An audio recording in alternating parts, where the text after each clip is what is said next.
Hi hello అందరికీ నమస్కారం. Welcome to our channel. నేను ఆదిత్య.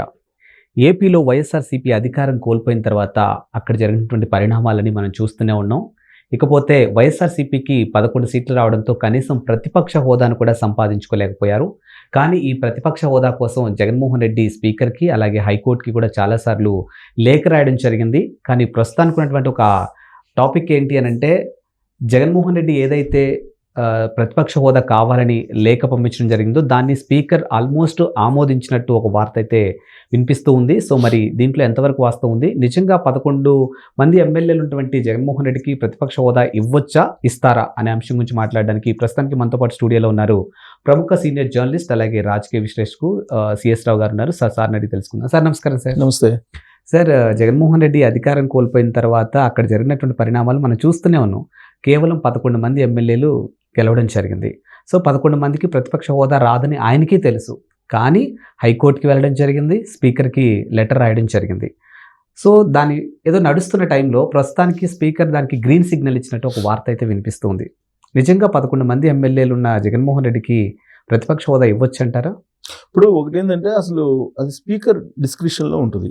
స్పీకరు ఇవ్వాలి అనుకుంటే ఇచ్చేయచ్చు. విచక్షణాధికారాలు స్పీకర్కి ఉంటాయి. అసెంబ్లీలో మొత్తం ఆయన చెప్పినట్టే నడుస్తుంది. ఆయన ఏం చెప్తే అదే నడుస్తుంది. స్పీకర్ జ్యూరిడిక్షన్లో ఉంటుంది మొత్తం అసెంబ్లీకి సంబంధించినటువంటి వ్యవహారాలు, శాసనసభ వ్యవహారాలన్నీ కూడా. కాబట్టి ఆయన ఇవ్వాలనుకుంటే కనుక ప్రతిపక్ష హోదా ఇచ్చేయచ్చు. విచక్షణాధికారం ఆయనకు ఉంది స్పీకర్కి. అయితే ఇప్పుడు అయ్యన్న పాత్రుడు తాజాగా చేసినటువంటి వ్యాఖ్యలు కనుక మనం పరిశీలించి విశ్లేషణ కనుక చేసుకుంటే రాబోయేటువంటి రోజుల్లో జగన్మోహన్ రెడ్డికి ప్రతిపక్ష హోదా ఇచ్చేలాగా ఉంది అనేటువంటి అనుమానం, అలాంటి అభిప్రాయం కలిగేలా ఆయన వ్యాఖ్యలు ఉన్నాయి. ఆయన ఎగ్జాక్ట్గా ఏమన్నారంటే ప్రస్తుతం ఉన్నటువంటి ప్రభుత్వానికి కక్ష సాధింపు అనేటువంటి ఆలోచన ఎవరి మీద లేదు. ఎవరైనా సరే వచ్చి మీ సమస్యలు చెప్పుకోవచ్చు. అలాగే ఎమ్మెల్యేలు, వైఎస్ఆర్ కాంగ్రెస్ పార్టీకి సంబంధించిన ఎమ్మెల్యేలు అసెంబ్లీకి రావాలి, అసెంబ్లీలో సమస్యల గురించి చర్చించాలి అనేటువంటి ఒక అభిప్రాయాన్ని ఆయన వ్యక్తం చేశారు. ఎవరైతే ఎమ్మెల్యేలు రారో అసెంబ్లీకి వాళ్ళని ప్రజలు నిలదీయాలి అనేది కూడా చెప్పారు. ఈ వ్యాఖ్యలను బట్టి కనుక చూస్తే మా ప్రభుత్వానికి కక్ష సాధింపు చర్యలు లేవు, కక్ష సాధించేటువంటి ఆలోచన లేదు, ఇలాంటివి చెప్పారు అని అంటే జగన్మోహన్ రెడ్డిని ప్రతిపక్ష నాయకుడిగా గుర్తించేటువంటి, ఆ హోదా ఇచ్చేటువంటి ఆలోచన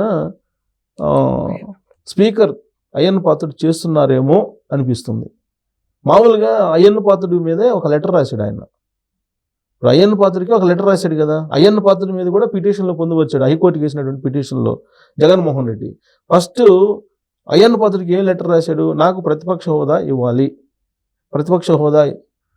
ఇవ్వాలి అని చెప్పి కోరుతున్నాను అని చెప్తూ ఏ చట్టంలో కూడా ప్రతిపక్ష హోదా ఇవ్వద్దు, ఫలాని ఇన్ని సీట్లు 10% సీట్లు ఉంటేనే ప్రతిపక్ష హోదా ఇవ్వండి అని ఎక్కడా లేదు అని చెప్పి ఆయన కొన్ని రాజ్యాంగంలో ఉన్న అంశాలని, తర్వాత అసెంబ్లీ ప్రొసీడింగ్స్కి సంబంధించిన అంశాలని పొందుపరిచి ఆయన లెటర్ రాశాడు.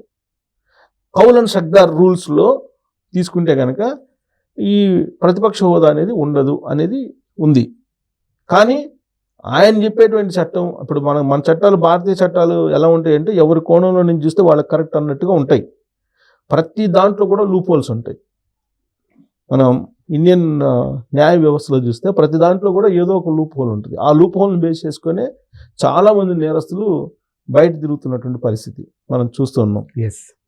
మన ఇండియన్ న్యాయ వ్యవస్థ చెప్పేది ఏంటంటే 100 మంది నేరస్తులు తప్పించుకున్నా పర్లేదు, బట్ ఒక్కడిని అమాయకుడు మాత్రం, నిజాయితీ పడిని మాత్రం శిక్షించొద్దు అని చెప్తుంది. అందుకని అక్కడే లూప్ హోల్స్ ఉన్నాయి. చెప్పేదాన్ని బట్టే లూప్ హోల్స్ మనకు కనిపిస్తూ ఉంటాయి. సరే, లూప్ హోల్స్ పెట్టుకుని అలానే ఇక్కడ కూడా జగన్మోహన్ రెడ్డి చూసేటువంటి కోణంలోనేమో ఆయనకు ప్రతిపక్ష హోదా వస్తుంది అని చెప్పి ఆయన భావిస్తున్నాడు. కానీ కౌల్ అండ్ షక్దార్ రూల్స్ ప్రకారం అయితేనేమో ప్రతిపక్ష హోదా ఇవ్వాల్సిన అవసరం లేదు. ఇవ్వాలా ఇవ్వకూడదా అనేది విచక్షణాధికారం స్పీకర్కి ఉంటుంది. స్పీకర్ స్థానంలో ఎవరుంటే వాళ్ళు అయ్యన్న పోతాడా, లేకపోతే ఇంకొకళ్ళు ఎక్సా వయ్యా అనేది ఎవరుంటే వాళ్ళకి విచక్షణాధికారాలు ఉంటాయి. దాన్ని బట్టి ఇవ్వచ్చు. కానీ జగన్మోహన్ రెడ్డి ఏం చేశాడు? దీన్ని తీసుకెళ్ళి హైకోర్టులో వేశాడు. హైకోర్టులో పిటిషన్లో పొందుపరిచినటువంటి ప్రధానమైనటువంటి అంశం ఏంటంటే జగన్మోహన్ రెడ్డి ఇంకా చావలేదు, బతికున్నాడు.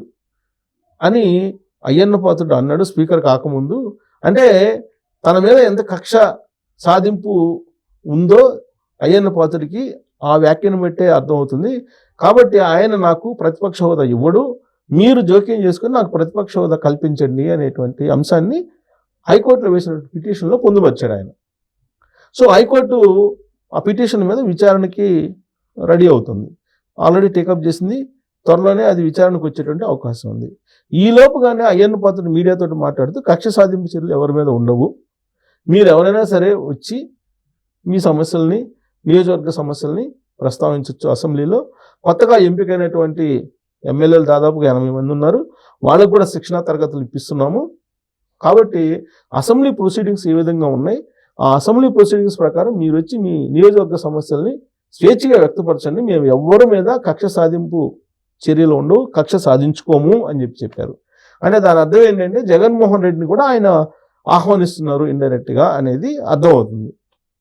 సో జగన్మోహన్ రెడ్డిని ఆహ్వానిస్తున్నారంటే జగన్మోహన్ రెడ్డి వచ్చేస్తాడా, కక్ష సాధింపు చర్యలు నాకు లేవు అని చెప్పి అయ్యన్న పాత్రుడు చెప్పగానే అసెంబ్లీకి వస్తాడంటే, తాను అసెంబ్లీకి రావాలంటే ప్రతిపక్ష హోదా ఇస్తేనే నేను వస్తాను అని చెప్పాడు జగన్మోహన్ రెడ్డి. ప్రతిపక్ష హోదా ఇవ్వకపోతే మాట్లాడడానికి టైం ఉండదు. కాబట్టి ప్రతిపక్ష హోదా ఇస్తే ఖచ్చితంగా ప్రతిపక్ష నాయకుడికి మాట్లాడేటువంటి అవకాశం ఇస్తారు, కాబట్టి టైం కూడా ఇస్తారు, కాబట్టి ప్రజా సమస్యలను మాట్లాడటానికి అవకాశం ఉంటుంది. కాబట్టి ప్రతిపక్ష హోదా కావాలి, అది ఉంటేనే వస్తాను అన్నట్టుగా ఆయన మాట్లాడాడు. ఇప్పుడు కక్ష సాధింపు చర్యలు లేవు రండి అని అంటే దాని అర్థం ఏంది, ప్రతిపక్ష హోదా ఇవ్వడానికి రెడీగా ఉంది ఇప్పుడున్నటువంటి ప్రభుత్వం అనేది పరోక్షంగా సంకేతాలు ఇచ్చినట్టుగా ఆయన వ్యాఖ్యలను బట్టి అర్థమవుతుంది. ఎందుకంటే జగన్మోహన్ రెడ్డి విషయంలో కక్ష సాధింపు ఎక్కడా కూడా కనిపించడం డే 1 నుంచి ఇప్పుడున్నటువంటి ప్రభుత్వం. ఆయన ఎమ్మెల్యేగా ప్రమాణ స్వీకారం చేయడానికి వచ్చినప్పుడు కూడా ప్రతిపక్ష హోదా ఇవ్వాలి, ఆ ప్రతిపక్ష నాయకుడిగా గుర్తించి చంద్రబాబు నాయుడు ప్రమాణ స్వీకారం చేసిన వెంటనే ప్రమాణ స్వీకారం చేయడానికి అవకాశం ఇవ్వాలి అనేది జగన్మోహన్ రెడ్డి ఫస్ట్ చేసినటువంటి ఆయన ఒక డిమాండ్. కానీ ఆ రోజు ప్రొటెం స్పీకర్గా ఉన్నటువంటి గోరంట్ల బుచ్చి చౌదరి ఫస్ట్ చంద్రబాబు నాయుడు చేత ప్రమాణ స్వీకారం చేయించి ఆ తర్వాత డిప్యూటీ సీఎంగా ఉన్నటువంటి పవన్ కళ్యాణ్ చేత చేయించిన తర్వాత జగన్మోహన్ రెడ్డి చేత చేయించారు. సో ప్రయారిటీ ఇచ్చారు ఆ రోజు కూడా. మామూలుగా అయితే కనుక ఈ కౌల్ అండ్ షక్దార్ రూల్స్ ప్రకారం అయితే కనుక ఆయనకి ఆ ప్రయారిటీ ఇవ్వాల్సిన అవసరమే లేదు. ఒక ఎమ్మెల్యే, పులివెందుల ఎమ్మెల్యే ఆయన. కాబట్టి ఎమ్మెల్యేల చేత ఏ విధంగా ప్రమాణ స్వీకారం చేపిస్తారో అదే విధంగా ప్రమాణ స్వీకారం చేయించాలి. ఎలా చేస్తారు, ఆల్ఫాబెటిక్ ఆర్డర్లో ప్రమాణ స్వీకారం చేపిస్తారు. అంటే జగన్ వచ్చేదాకా వెయిట్ చేయాలి. కానీ డిప్యూటీ సీఎం ప్రమాణ స్వీకారం చేయగానే డిప్యూటీ సీఎం ప్రమాణ స్వీకారం, ఆ తర్వాత మంత్రుల తర్వాత జగన్మోహన్ రెడ్డి, మంత్రుల తర్వాత జగన్మోహన్ రెడ్డికి ప్రమాణ స్వీకారం చేసేటువంటి అవకాశం ఇచ్చారు. అంటే ప్రాధాన్యత ఇచ్చినట్టే కదా. సో కాబట్టి ఆ రోజునే ప్రాధాన్యత ఇచ్చారు. తర్వాత ఆయన కారుని నేరుగా అసెంబ్లీ లోపలికి వచ్చేలాగా కూడా అనుమతించారు. మామూలుగా అయితే ఒక ఎమ్మెల్యే కార్ని లోపలికి వచ్చేదాకా అనుమతించేటువంటి రూల్స్ లేవు అప్పటి వరకు కూడా. ఆ తర్వాత ఈ మధ్యకాలంలో మళ్ళీ కొన్ని సడలించారు. కానీ అప్పుడు జగన్మోహన్ రెడ్డి కార్ని గేట్ 2 నుంచి డైరెక్ట్గా ఎంట్రీ అయ్యేటువంటి అనుమతి కూడా ఇచ్చారు. సో కాబట్టి జగన్మోహన్ రెడ్డి ఏం కావాలనుకుంటే అవి ఉదాసీనంగా ఇవ్వడానికి ఇప్పుడున్నటువంటి ప్రభుత్వం సిద్ధంగా ఉంది అని చెప్పి గత నిర్ణయాలు చెప్తూ ఉన్నాయి. కాబట్టి ఇప్పుడు తాజాగా అయ్యన్న పాత్రుడు చేసినటువంటి స్పీకర్ హోదాలో ఆయన చేసినటువంటి కామెంట్స్ని చూస్తే కనుక రాబోయేటువంటి రోజుల్లో జగన్మోహన్ రెడ్డికి ప్రతిపక్ష హోదా కూడా, ప్రతిపక్ష నేతగా కూడా గుర్తించేలాగా అనిపిస్తూ ఉన్నాయి. అది ఇస్తేనే ఆయన వస్తాడు. ఆయన అసెంబ్లీకి రావాలని కోరుకుంటున్నాడు అయ్యన్న పాత్రుడు. సో కాబట్టి ఆయనకు ప్రతిపక్ష హోదా ఇస్తారా, లేదంటే కోర్టు డైరెక్షన్ ఇస్తే తప్పదు, మేము కోర్టు డైరెక్షన్ ఇచ్చింది కాబట్టి మేము ఇస్తున్నాము అని చెప్పి ఇస్తారా? డైరెక్ట్గా ఇస్తే కనుక క్యాడర్ నుంచి కొంత వ్యతిరేకత వచ్చే అవకాశం ఉంది. 100%. సో ప్రజల నుంచి కూడా వ్యతిరేకత ఇచ్చే అవకాశం ఉంది. ఎందుకంటే ప్రజలు మేము 11 మంది ఇచ్చే ప్రతిపక్ష హోదా కూడా ఇవ్వలేదు, మీరు విచక్షణాధికారాలతో ప్రతిపక్ష హోదా ఎలా ఇస్తారు మీరు, ప్రతిపక్ష నేత హోదా అని చెప్పి క్వశ్చన్ చేయొచ్చు. అధికార దుర్వినియోగం అవుతుంది అని అనొచ్చు. ఆ వర్షన్ కూడా వస్తుంది. కాబట్టి కోర్టు నుంచి కనుక ఒకవేళ డైరెక్షన్ ఇస్తే దాన్ని బేస్ చేసుకుని ఏమన్నా ఇవ్వడానికి బాటలు వేసేలాగా అయ్యన్న పాత్రుడు తాజా వ్యాఖ్యలు ఉన్నాయా అని మనం విశ్లేషణ చేసుకోవడానికి అవకాశం ఉంది. Thank you sir. Thank you.